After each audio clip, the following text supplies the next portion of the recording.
नमस्कार दर्शक बंधु मु आपणकर डॉक्टर सुनील कुमार रथ पुणी एक दमदार खबर नेगिरी आसी आम ओडिशा जेल उपरे आम ओडिशा जेल आज आम देखा बारिपदा सर्किल और संबलपुर सर्किल उपरे आम फास्ट संबलपुर सर्किल को जीवा संबलपुर सर्किल रे आम किछि जेल रे एबे जोटा हमर आल ओडिशा जेल रो ट्रांसफर सीजन चली माननीय राज्य सरकार डीजी एवं जेलर बाकी आमर वार्डर मान ट्रांसफर कर भी मो पाखे किसी अभियोग आसिक पहुंची सुंदरगढ़ डिस्ट्रिक्ट जेल रे किसी अच्छी वार्डर जो मानकर भी 3 वर्ष रु अधिक हो गलानी से ट्रांसफर करा जाउनी से माने किछि जो माने कि निजे स्वतःप्रभुत्व भाव में ट्रांसफर हो चाहूँ से भी ट्रांसफर करा होनी किछिटा अच्छी जो मानकर बयस 3 वर्ष कंप्लीट हो गलानी से ट्रांसफर करायनी मो अभियोग आसी मो काली अनिल साहू जी आमर अच्छी सर्किल सुपरिटेडेंट संबलपुर जोगाजोग करथिले किंतु फोन लगी नथिला से जाऊ ना कहीं मु मेसेज करिछि अनुरोध करी तुरंत जो मानकर 3 वर्ष हो गलानी ट्रांसफर कर दिया जाऊ। द्वितीय कथा है जो मानकर किसी स्पेसिफिक से माने कज दउचंती जे 3 वर्ष हो गलानी कि मासे 2 मास बाकी अच्छी कि मासे 2 मास करछि से रिक्वेस्ट को एक्सेप्ट करा जाऊ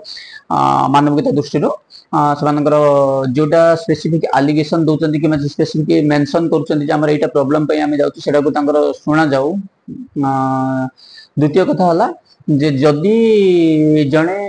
3 वर्ष 4 वर्ष 5 वर्ष गोटे जेल रही अराजकता करुच्ची तुरंत ट्रांसफर करने बोली मोर संग्राम जारी रखी गोटे जेल रे मैक्सिमम 3 वर्ष ही जड़े रहिबो आउ ट्रांसफर सीजन सरीबा पूर्व जदि को जेल रे अधिका दिन जदि जड़े वार्डर हो कि जेलर हो सुपरिटेडेंट हो जी भी रुहतु जदि मो नजर को आसला मो विरोध कार्यानुष्ठान कोर्ट आउ कंसेंटेड अथॉरिटी को अनुरोध करी। द्वितीय कथा है गोटे आमर सोहेला सबजेल रो किसी अभियोग आम पाखे आसिक पहुंची अशोक थाटी बोली जन वार्डर अच्छा जे कि माताल होकर ड्यूटी करने को आसती मु लाकरा मैडम को कहबी जे जो वार्डर हूँ जी भी हूँ जेल कि ड्यूटी को धूमपान करी आसिले ड्यूटी रू सस्पेंड करा जाऊ तांको विरुद्ध रे डीपी चार्ज करा जाऊ। मो पाखे आसिक खबर पहुंची से महाशय जनक जेल भितर निजे मद पिकी आसवा सहित अन्य आसामी मन को मद गंजेई सब जोगौछंती मो सेतिपई लाकरा मैडम को अनुरोध करी जे से जेल रे तुरंत से निजे तांको तरफ कार्यानुष्ठान नेबे। से भली आसिला आमर गुरुत्वपूर्ण कथा मयूरभंज जिलार करंजिया सब जेल रे जड़े आसामी सजा काटुवा जड़े आसामी 13 तारिख दिन जेल रु फेरार हो जाते सजा काटुवा आसामी जनक लक्ष्मण महंत सी 2012 मसीह हत्या अभियोग रे जेल रे सजा काटुछंती। गुरुत्वपूर्ण कथा होछि जे जेल रे जदि जनकू आमे बाहर को ड्यूटी करबा को नबा तार किछि फॉर्मेलिटी अछि आमे गेट रे जोटा आउट इन रजिस्टर को ठीक से मेंटेन करबा तांको ऊपर भरोसा करैबा तांको केमती सेफ्टी रे नबा और सेफ्टी आनी जेल भीतर फिर रखिबा ताकू सेठी फॉलो अप करा जायनी। गेट मो पाखे आसिक अभियोग पहुंची जे गेट रे तांकर नाम को रजिस्टर कर दिया नथला एवं सी जेते बेले बाहरु चतुरतार सहित फेरार हो गले तांको डीआईजी इन्वेस्टिगेशन गला परे तांको नाम को एमती चढ़े दिया जाइछे अकाउंट रे रजिस्टर रे डीआईजी अनुसया मैडम जाइथिले इन्वेस्टिगेशन करबा को आम पाखे किसी आसिक खबर पहुंची पुख्ता खबर तो न पहुंचले भी आम पाखे आसिक किसी अभियोग पहुंची जे गेट वार्डर विरुद्ध कार्यानुष्ठान एबे तक करा जाय नहीं किछि सेठी पीसी कारबार होईछि डीआईजी मैडम को लाख टंका दिया जाइथिबा अभियोग आम पाखे आसिक पहुंची किंतु मु एटा को दृढ़ विरोध करिवि जे महाशय डीआईजी महाशय विरोध में मो पाखे पूर्व संबलपुर सर्किल रे थिबा बेले बहुत अभियोग पुख्ता सबूत मो पाखे रही। एबे पुनः कटक सर्किल रे तांकर सेटा पुनरावृत्ति घटी मु ताकू दृढ़ निंदा करुछि।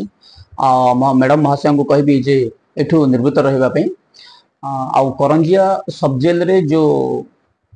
इंसिडेंट घटी ताकू तदंत करी जो माने ए विरोध एथिरे संपृक्त अछन से विरोध में दृढ़ कार्यानुष्ठान नेबे। एवं बारिपदा सर्किल रे एबे भी किछि जेलर वार्डर अछंती हम बालेश्वर जेल कहंतु किंबा अलगा के जेल रे कहंतु जे माने ट्रांसफर करा जायनी सेमान को काहे की ए पर्यंत ट्रांसफर करा जायनी तार कैफत मु मागिबी। जेहेतु जड़े जेलर दीर्घदिन गोटे जेल रहा पर से अराजकता एवं मन इच्छा कम करती सरकार हूँ कि जड़े कर्म जदि आम घरे आज अटा कि चाउल कि गैस सरीगला आम ड्यूटी जा पूर्व आम घरे जदि जोगे दि जाऊ सेमती जेल रे आसामी मानकर जदि किसी आसामी मान एमती कंट्राक्टर को कहीं खाद्य जोगे देवाई दि जाऊँगी जो मैंने कि दिन दिन धरी से पाखे खाद्य पहुँचने और आसामी मैंने भोकर रोचे। एवं आम आगुरी आपली से जड़े राम मुंडा बोली जड़े सरदार थे जे कि अभियोग करथिले जे 100 किलो अटा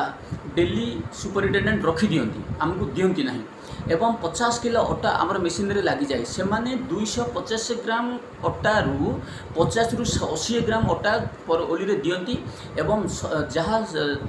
खाइबा साथी रे जो तरकारी सब्जी जोड़ा आम कह दियंती सीटा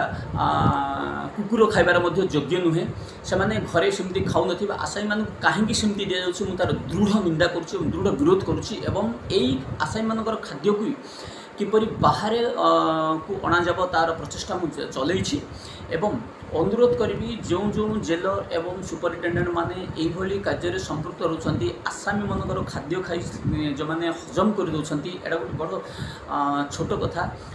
मुझे निजक कहवाई एटा को पसंद करेनी जन 80 टंका खाद्य आम जब तार मारिकी खाईदे सी आ कौन खाद्य पाइब एवं जदि आम मानविकता दृष्टि चिंता करवा जदि आम घर आज खाद्य नाही आम खाद्य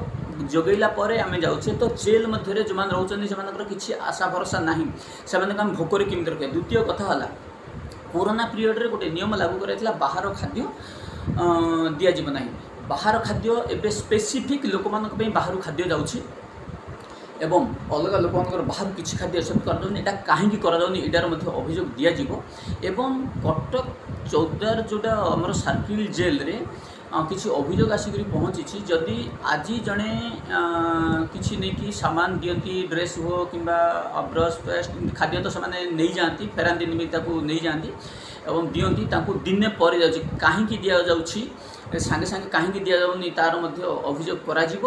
एवं मु अनुरोध करी एथिरु तुरंत निवृत्त रुहंतु जेलर और सुपरिटेडेंट माने एवं मु आम वार्डर भाई मान को कहबी से निजर कार्य को ठीक से संपादन करंतु। नमस्कार।